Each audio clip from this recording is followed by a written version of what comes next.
तुषा की फैमिली अब greater Noida waste में अपने आवास पर पहुंच चुकी है। तुषा के फादर नवनीत शर्मा हमारे साथ बातचीत के लिए है। सर, एक लंबी लड़ाई लड़ी आप लोगों ने और सीएम ऑफिस से, और अब जहां पर एंटीसिपेटरी बेल ग्रिवाला सिंह की रिजेक्ट हो गई है और माना जा रहा है कि जल्दी गिरफ्तारी भी संभव है। आप अब तक की जो कार्रवाई और सुप्रीम कोर्ट ने सो मोटो भी लिया, आप इसको कैसे देखते हैं? सर्वप्रथम मैं धन्यवाद देना चाहूँगा सभी माननीय सर्वोच्च न्यायालय का, चीफ जस्टिस जी का और उच्च न्यायालय का, जिन्होंने इसको सुओ मोटो लिया और संज्ञान में लिया और सीबीआई कार्रवाई के लिए प्रेषित किया।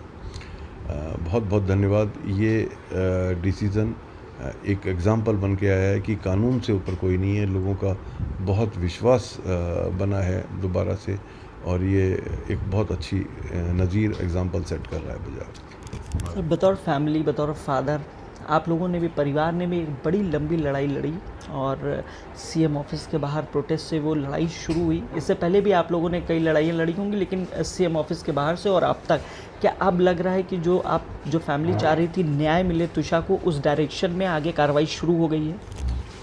पहले तो मैं ये कहना चाहूँगा, मैं अकेला कुछ नहीं कर सकता था। ये लड़ाई मैंने नहीं, आप सभी लोगों ने लड़ी है। आपका न्यूज़ 18 का बहुत बहुत धन्यवाद, और आप लोग भी हमारे साथ कंधे से कंधा मिला के धूप में खड़े रहे और हमको जो है हिम्मत देते रहे, और सभी उन भारतवासियों का जिन्होंने इस न्याय की लड़ाई में हमारा साथ दिया है।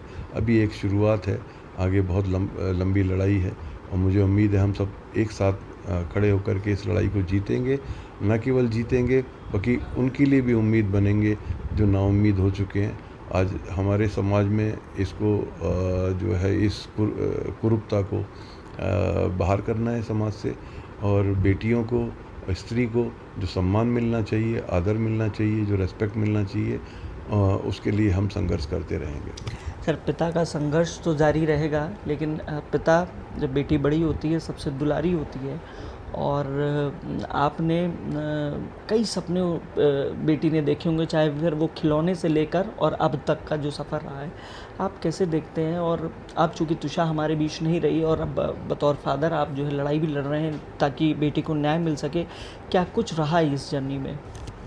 देखिए, हम अच्छे से रो भी नहीं पा रहे, क्योंकि ये न्याय की प्रक्रिया जो है ना, बहुत कठिन होती है, और हमको अभी ये फुर्सत भी नहीं मिली है कि हम भी उसकी मेमोरीज़ को अपने दिल में करें।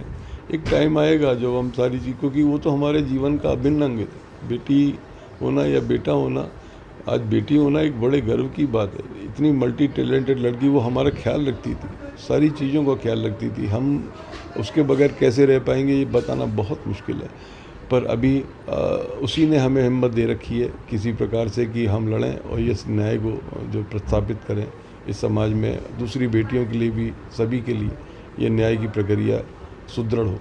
ये लड़ाई सिर्फ तुषा की नहीं, बल्कि उन सभी लड़कियों की है जिनकी शादी होती है, जिनके परिवार वालों का बिहेवियर ससुराल वालों का अच्छा नहीं रहता है। जी जी, बहुत सभी के लिए लड़ाई है, एक नज़ीर बन के, क्योंकि तुषा का नाम ही है कि फर्स्ट रे ऑफ सन, भोर की पहली किरण, और ये उस सब अंधकार को, इंस्टीट्यूशंस में जो अंधकार है, जो तमाम सिस्टम्स में अंधकार है, उसको ये प्रकाशमान करेगी और गंदगी को बाहर करेगी, और इस नए प्रक्रिया में एक बहुत बड़े जो है बदलाव लाएगी।